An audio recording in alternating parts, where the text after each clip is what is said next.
আমরা জানি জলই জীবন, জল ছাড়া সমগ্র প্রাণী জগৎ অচল। সেই জলে যখন অস্তিত্ব সংকট, তখন জাতিসংঘ 1992 সালের 22শে মার্চ বিশ্ব জল দিবস ঘোষণা করেন।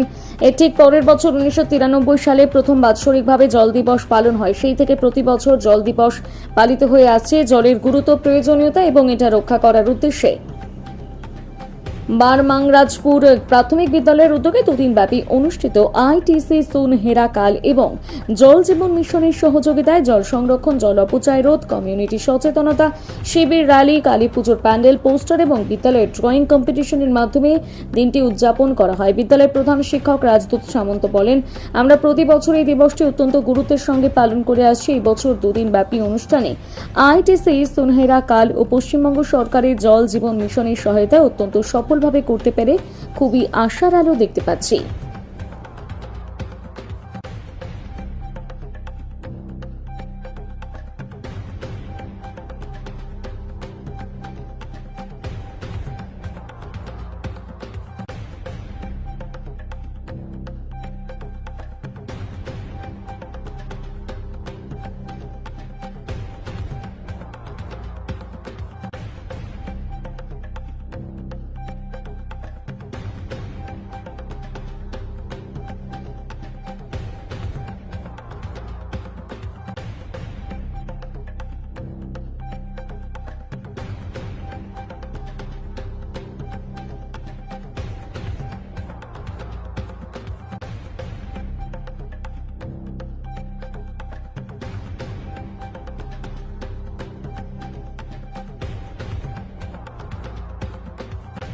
বর্তমানে আমরা জল অপচয় রোধ এবং জল সংরক্ষণ নিয়ে বিভিন্নভাবে বলে থাকি, কিন্তু মানুষের মনে সেইভাবে খুব একটা দাগ কাটে না। কারণ মানুষ ভাবে যে পৃথিবীর 3 ভাগ জল এবং 1 ভাগ স্থল। এই 3 ভাগ জলে 97 ভাগ জল যে সমুদ্রে নোনা হয়ে জমে আছে এবং 2 ভাগ মরুপ্রদেশের বরফ হয়ে জমে আছে। 1 ভাগ জল কেবলমাত্র মিষ্টি জল, যেটা আমাদের ভূগর্ভ এবং নদী, নালা, পুকুর এই জায়গায় আসে। সেই জায়গায় আবার কী দেখা যাচ্ছে যে নদী, নালা, পুকুর ভিজিয়ে ফেলা যাচ্ছে এবং মানুষ ভূগর্ভের জল তুলে যত যেভাবে ইচ্ছা আর নষ্ট করছে, অপচয় করছে।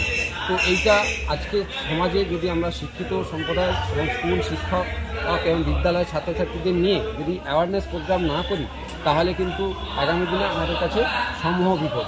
সেই জন্য আমরা এই বিশ্ব জল দিবসে বারমাংরাজপুর প্রাথমিক বিদ্যালয়ের সকল শিক্ষক শিক্ষিকা এবং স্টুডেন্টসদের নিয়ে আমরা 21শে মার্চ গতকাল আমরা একটা স্টুডেন্ট কম্পিটিশন করেছিলাম, যে জল সংরক্ষণ, জল অপচয় রোধ এবং জলের যে গুরুত্ব, সেই বিষয়টার উপর শিশু মনে তাদের যে প্রভাব, তারা যেটা বুঝেছে, আমরা বিদ্যালয়ে তাদেরকে যেভাবে সচেতন করেছি, তাদের সেই মনের ভাবনা তারা রং তুলি দিয়ে ছবিতে ফুটিয়ে তুলেছে। এবং আজকে আমরা ছাত্রছাত্রীদের নিয়ে জল জীবন মিশনের সহায়তায় এবং তাদের উপস্থিতিতে আমরা ছাত্রছাত্রীদের পোস্টার সহ, বার্তা সহ আমরা র্যালি করে, স্লোগান দিয়ে পাড়া পরিক্রমা এবং পাড়ায় পোস্টারিং এবং আজকে একটা কালী পুজোর প্যান্ডেলে একটা কমিউনিটিতে গিয়ে আমরা সমস্ত এলাকার মানুষের উপস্থিতিতে সেখানে পোস্টারিং, লিফলেট বিলি এবং আমরা জল জীবন মিশনের পক্ষ থেকে অতসী মণ্ডল এবং আমরা বিদ্যালয়ের শিক্ষক শিক্ষিকা এবং আমি নিজে বিদ্যালয়ের প্রধান শিক্ষক হিসাবে কমিউনিটি মানুষের সামনে আমরা চেষ্টা করেছি এই বিষয়গুলো তাদের কাছে উপস্থাপন করার এবং মানুষকে সচেতন হয়ে আরও এগিয়ে আসার এবং এই জল সংরক্ষণ, জল অপচয় রোধ এবং জলের গুরুত্ব যারা তারা বুঝতে পারে, এই বিষয়ে আমরা সচেতনতা করায় তারা অনেক খুবই আপ্লুত এবং তাদের কাছ থেকে আমরা সচেতনমূলক অনেক সাড়া পেয়েছি। এই বিষয়ে আমাদেরকে আরও এগিয়ে আসতে হবে, আরও করতে হবে, নাহলে কিন্তু আমাদের সমূহ বিপদ এগিয়ে আসছে।